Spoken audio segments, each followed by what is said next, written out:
जय जगन्नाथ ओडिशावासी आज हेउची अगस्ट 21 बुधवार चलंतु नजर पकाइबा आजिर मुख्य खबर उपरे। पश्चिम ओडिशा रे अधिक वर्षा संभावना आज 4 जिला को वार्निंग जारी।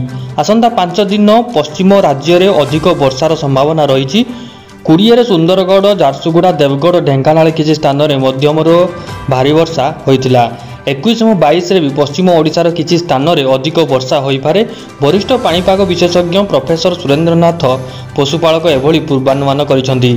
21 तारिख में सुंदरगढ़ कंधमाल नुआपड़ार किसी स्थान में भारी वर्षा हो पारे। 22 तारिख में सुंदरगढ़ संलग्न अंचल और 23 में छत्तीसगढ़ संलग्न अंचल में किसी स्थान में मध्यम भारी वर्षा संभावना रही। परवर्ती खबर सुप्रीम कोर्ट खनि रॉयल्टी निष्पत्ति को नहीं चिंतार शिल्प बिगिड़ कंपानी का आर्थिक स्थिति बेसी प्रभावित होबे टाटा स्टील जेएसडब्ल्यू। राज्यगुड़िक 2005 रु पिछला भाव अतिरिक्त खनि सेस लागू करने नहीं निकटरे सुप्रीम कोर्ट राय देइछंती। यह कार्यकारी हेले देशर प्रमुख इस्पात कंपानी टाटा स्टील एवं जेएसडब्ल्यू स्टील भली अन्य खनि कंपानी गुड़िक समस्या सृष्टि करिवो। एही कंपानी गुड़िकर लाभ एवं वैल्यू चेन्स प्रभावित करिवो बोली मुद्रास्फीति चाप सृष्टि करिवो। परिचालना खर्च वृद्धि जगू कंपानी गुड़िकर आर्थिक स्वास्थ्य बिगाड़िबो बोली आशंका करिसेंती शिल्प विशेषज्ञ। परवर्ती खबर समस्त जातीय हॉस्पिटल सुरक्षा व्यवस्था कड़ाकड़ी कले केंद्र सरकार। समस्त जातीय हॉस्पिटल सुरक्षा कड़ाकड़ी हो जाइछि। एबे मध्य व्यवस्था तुलन में 25% सुरक्षा व्यवस्था बढ़ाइबा को निष्पत्ति निया जाइछि। कलिकता आरजीकर हॉस्पिटल घटना पर तत्पर देखाइछंती केंद्र सरकार। निकटरे आईआईएम मध्य सुरक्षा व्यवस्था बढ़ाइबा को प्रधानमंत्री को चिठी लिखिथिले। यहा पर केंद्र सरकार अधीन रे थिबा हॉस्पिटल गुड़िकर सुरक्षा व्यवस्था बढ़ाइछंती। यहा पूर्व पश्चिम बंग सरकार मध्य महिला को हॉस्पिटल रे नाइट ड्यूटी न पकाइबा को निवेदन करिछंती। सरकार अनुरोध करिछंती जे महिला स्वास्थ्यकर्मी को राति रे नियोजित हेले 1 रु अधिक कर्मचारी को नियोजित करा जिबा दरकार। परवर्ती खबर बेआईन मद कारोबार लिप्त लोकंक विरुद्ध रे कार्यानुष्ठान निया जिवो मंत्री पृथ्वीराज हरिचंदन कहिसंती। गतकाली राति रे गंजाम जिला चिकिटी अंचल में विषाक्त मद पी पाखापाखि 20 जन असुस्थ हो पड़िथिबार घटना को प्रतिक्रिया रखिछंती अबकारी पूर्त और आईन मंत्री पृथ्वीराज हरिचंदन। बेआईन मद कारोबार में जो माने लिप्त अछंती सेमानक विरुद्ध रे खूब शीघ्र कड़ा कार्यानुष्ठान नियाजिबो बोली मंत्री कहिसंती। परवर्ती खबर सांविधिक सम्मेलन में बसिथिबा बेले चौकी खसी पड़े कांग्रेस नेता उड़ीगला प्राणवायु। कर्नाटक राजधानी बेंगालुरु रे प्रेस क्लब रे एक कांग्रेस नेता मृत्यु को नहीं चांचल्य खेली जाइछि। मृतक कांग्रेस नामक नेता नाम सीके रविचंद्र। से कर्नाटक कांग्रेस कर्मी तथा कोलार जिलार कुरुबा संगठनर सभापति थिले।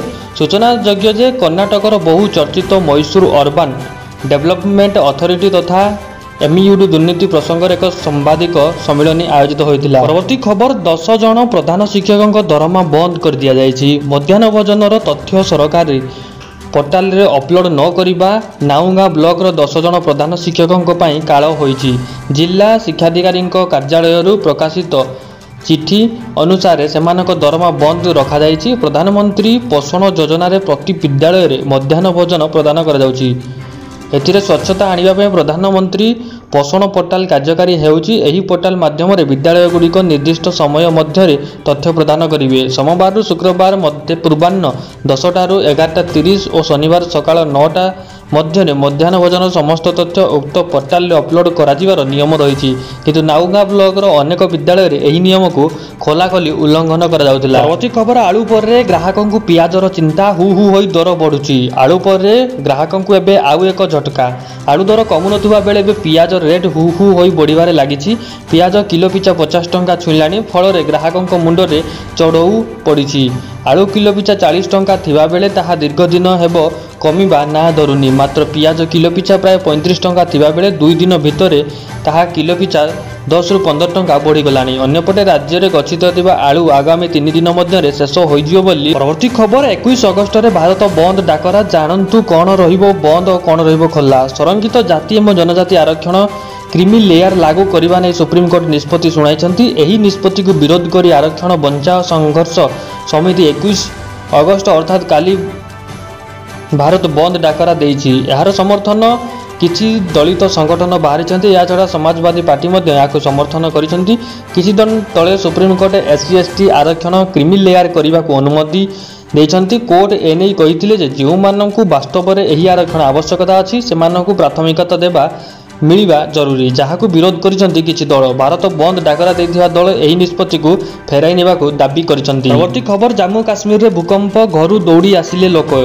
ଜାମ୍ମୁ କାଶ୍ମୀରରେ ମଙ୍ଗଳବାର ଦିନ ସକାଳେ ଲଗାତାର ଗୋଟିଏ ପରେ ଗୋଟିଏ ଦୁଇଟି ଭୂମିକମ୍ପ ଅନୁଭୂତ ହୋଇଥିଲା। ବାରମୁଲ୍ଲା ଓ କୁପୱାରାରେ ଏହି ଭୂମିକମ୍ପ ଝଟକା ହୋଇଛି। ରିକ୍ଟର ସ୍କେଲରେ ଏହାର ତୀବ୍ରତା 4.9 ଏବଂ 4.8 ଥିଲା। ଏନେଇ ଜାତୀୟ ଭୂମିକମ୍ପ ବିଜ୍ଞାନ କେନ୍ଦ୍ର ପକ୍ଷରୁ ଏହି ସୂଚନା ଦିଆଯାଇଥିଲା। ଭୂମିକମ୍ପ ଅନୁଭୂତ ସମୟରେ ଲୋକମାନଙ୍କ ମଧ୍ୟରେ ଆତଙ୍କ ଖେଳିଯାଇଥିଲା। ଲୋକେ ବାହାରୁ ନଥିଲେ ଘରୁ। ହେଲେ ବର୍ତ୍ତମାନ ସୁଦ୍ଧା କୌଣସି କ୍ଷୟକ୍ଷତି ସମ୍ପର୍କରେ ସୂଚନା ମିଳିପାରି ନାହିଁ। ଏନେଇ ସରକାରଙ୍କ ପକ୍ଷରୁ ପରିସ୍ଥିତି ଉପରେ ନଜର ରଖାଯାଇଛି। ପରବର୍ତ୍ତୀ ଖବର, ଲାଞ୍ଚ ନେଇ ଧରାପଡ଼ିଲେ ଆର୍ଆଇ ଏବଂ ଅମିନ। ଏକ ଜମି ମାପ ଓ କାଗଜପତ୍ର ପ୍ରସ୍ତୁତି ପାଇଁ ହିତାଧିକାରୀଙ୍କଠାରୁ 7,000 ଟଙ୍କା ଲାଞ୍ଚ ନେବା ବେଳେ ମଙ୍ଗଳବାର ଦିନ ଭିଜିଲାନ୍ସ ହାତରେ ଧରାପଡ଼ିଯାଇଛନ୍ତି କୋସାଇବାହାଲ ମହିଳା ରାଜସ୍ୱ ନିରକ୍ଷର ଆର୍ଆଇ ଓ ଅମିନ। ସାଲୋହି ଗ୍ରାମର ଶିବଚରଣ କୌଡ଼ିଙ୍କୁ ତାଙ୍କ ଜମି ମାପିବା ସହ ଆବଶ୍ୟକ କାଗଜପତ୍ର ପ୍ରସ୍ତୁତି ପାଇଁ ରାଜସ୍ୱ ନିରକ୍ଷର ତୁଲସା ପ୍ରଧାନ ଓ ଅମିନ ମୁକେଶ ସାହୁ ତାଙ୍କଠାରୁ 10,000 ଟଙ୍କା ଲାଞ୍ଚ ମାଗିଥିଲେ। ତେଣୁ ଶ୍ରୀ କୌଡ଼ି ପ୍ରଥମ ଦଫାରେ 3,000 ଟଙ୍କା ଦେଇଥିଲେ। ପରେ ଉଭୟ ଅବଶିଷ୍ଟ 7,000 ଟଙ୍କା ମାଗିବାରୁ ଅନ୍ୟ ଉପାୟ ନ ପାଇ ଶ୍ରୀ କୌଡ଼ି ଭିଜିଲାନ୍ସ ଦ୍ୱାରସ୍ଥ ହୋଇ ସେମାନଙ୍କ ବିରୋଧରେ ଲିଖିତ ଅଭିଯୋଗ କରିଥିଲେ। ଏହାପରେ ଉକ୍ତ ବ୍ୟକ୍ତି ଆର୍ଆଇ ଏବଂ ଅମିନଙ୍କୁ 7,000 ଟଙ୍କା ଦେବାକୁ ତାଙ୍କ କାର୍ଯ୍ୟକାଳ ଆସିଥିଲା। ତେବେ ଆର୍ଆଇଙ୍କ ପରାମର୍ଶ କ୍ରମେ ଅମିନ ସେ 7,000 ଟଙ୍କାକୁ ଗ୍ରହଣ କରିଥିଲେ। ଏହି ସମୟରେ ସେଠାରେ ପୂର୍ବରୁ ଛକି ରହିଥିବା ଭିଜିଲାନ୍ସ ଅଧିକାରୀ ଓ କର୍ମଚାରୀ ଉଭୟେ ଆର୍ଆଇ ଅମିନକୁ କାବୁ କରି ସେଠାରୁ ଲାଞ୍ଚ ଟଙ୍କାକୁ ଜବତ କରିଦେଇଛନ୍ତି। ପରବର୍ତ୍ତୀ ଖବର, ଆଳୁ ସଙ୍କଟ ମଧ୍ୟରେ ବଡ଼ ସୂଚନା ଦେଲେ ଯୋଗାଣ ମନ୍ତ୍ରୀ। 5 ଦିନ ଭିତରେ ଶେଷ ହୋଇଯିବ। ରାଜ୍ୟରେ ପୁଣି ଆଳୁ ସଙ୍କଟ ଦେଖା ଦେଇପାରେ। ଏନେଇ ରାଜ୍ୟ ବ୍ୟବସାୟୀ ମହାସଂଘ ସାଧାରଣ ସମ୍ପାଦକ ସୁଧାକର ପଣ୍ଡା ସୋମବାର ସୂଚନା ଦେବା ପରେ ଯୋଗାଣ ମନ୍ତ୍ରୀ କୃଷ୍ଣଚନ୍ଦ୍ର ପାତ୍ରଙ୍କ ପ୍ରତିକ୍ରିୟା ଆସିଛି। ମନ୍ତ୍ରୀ କହିଛନ୍ତି ଯେ ଟ୍ରେନରେ ପାଖାପାଖି 48,000 କୁଇଣ୍ଟାଲ ଆଳୁ ଆସିବ। 5 ଦିନ ଭିତରେ 2ଟି ଆଳୁ ଟ୍ରେନ୍ ଓଡ଼ିଶାରେ ପହଞ୍ଚିବ। ସମ୍ବଲପୁରରେ ଆଳୁ ଦର 26 ଟଙ୍କା, ରାଜଧାନୀରେ 30ରୁ 35 ଟଙ୍କା ରହିଛି। ବ୍ୟାପକ ଆଳୁ ରଖିଥିଲେ ଦୃଢ଼ କାର୍ଯ୍ୟାନୁଷ୍ଠାନ ହେବ ବୋଲି ମନ୍ତ୍ରୀ କହିଛନ୍ତି। ରାଜ୍ୟରେ ଗଚ୍ଛିତ ଥିବା ଆଳୁ ଆଗାମୀ 3 ଦିନ ମଧ୍ୟରେ ଶେଷ ହୋଇଯିବ। ଏହାପରେ ରାଜ୍ୟରେ ପୁଣି ଆଳୁ ସଙ୍କଟ ଦେଖା ଦେଇପାରେ ବୋଲି ରାଜ୍ୟ ବ୍ୟବସାୟୀ ମହାସଂଘ ସାଧାରଣ ସମ୍ପାଦକ ସୁଧାକର ପଣ୍ଡା ସୋମବାର ଏନେଇ ସୂଚନା ଦେଇଥିଲେ। ଯଦି ଆପଣ ଏମିତି ନୂଆ ନୂଆ ଖବର ପ୍ରତିଦିନ ସକାଳେ ଜାଣିବାକୁ ଚାହୁଁଛନ୍ତି, ଚ୍ୟାନେଲଟିକୁ ସବସ୍କ୍ରାଇବ୍ କରିଦିଅନ୍ତୁ ଏବଂ ଭିଡ଼ିଓଟିକୁ ଲାଇକ୍ କରିଦିଅନ୍ତୁ ଏବଂ ସବୁଆଡ଼େ ସେୟାର କରିଦିଅନ୍ତୁ। ଜୟ ଜଗନ୍ନାଥ।